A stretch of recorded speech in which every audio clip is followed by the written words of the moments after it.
खातून जज नूं धमकी दा केस। जज ने इमरान खान की हाज़री दे इस्तसना की दरखास्त खारिज करन दा अंदिया दे दिता। खातून जज ज़ेबा चौधरी नूं धमकी देण दे केस विच सिविल जज ने चेयरमैन पाकिस्तान तहरीक इंसाफ इमरान खान नूं अज हाज़री ते इस्तसना की दरखास्त खारिज करन दा अंदिया दिता। इमरान खान दे वकील नईम पंजोता की जानिब तो डिस्ट्रिक्ट सैशन कोर्ट विच सिक्योरिटी खदशात की बुनियाद पर इमरान खान की हाज़री ते इस्तसना की दरखास्त दायर की गई। सिविल जज राना मुजाहिद रहीम का कहना सी कि अज अगर इमरान खान नहीं आए तो वारंट गिरफ्तारी जारी कर दियांगा। जज का कहना सी कि इमरान खान अदालती औकात विच ना आए तो नाकाबिल जमानत वारंट गिरफ्तारी जारी करांगा। अदालत ने समात विच 12:30 बजे तक का वक्फा कर दिता। उस तो बाद सिविल जज ने कहा कि इमरान खान की अज हाज़री ते इस्तसना की दरखास्त खारिज कर रहा वा। ख्याल रहे कि अदालत ने इमरान खान नूं केस दी कापियां देण लई अज तलब कर रखिया है।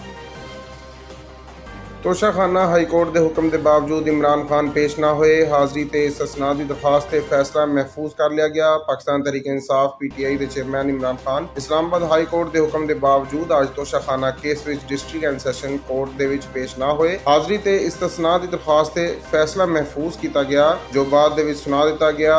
इमरान खान के नाकाबिले वारंट गिरफ्तारी बहाल कर दिते गए।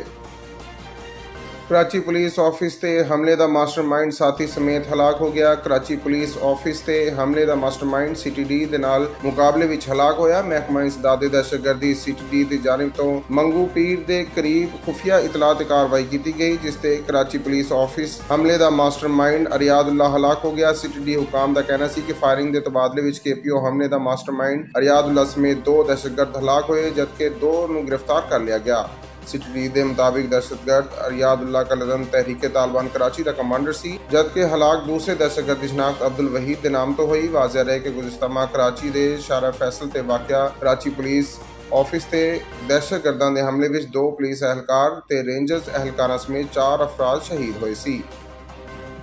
मरियम औरंगजेब ने तोशाखाना का कोई तोहफा अपने पास नहीं रखा। वज़ीर इत्तलात की वजाहत। वफाकी वज़ीर इत्तलात की जानिब तो वजाहत की गई कि वज़ीर इत्तलात मरियम औरंगजेब ने तोशाखाना का कोई तोहफा अपने पास नहीं रखा। वज़ारत इत्तलात की जानिब तो जारी करदा बयान में किया गया कि वफाकी वज़ीर इत्तलात मरियम औरंगजेब ने तमाम तहाइफ तोशाखाना में जमा करवा दिते। साबिक सदूर ते वज़ीर आज़म ने तोशाखाना तो की लिया रिकॉर्ड जारी।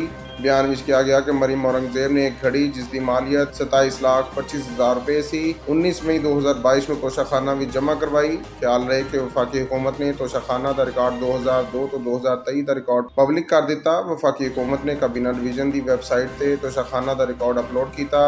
तोशाखाना का 2002 तो 2023 का 466 सफ़ा का रिकॉर्ड अपलोड किया गया।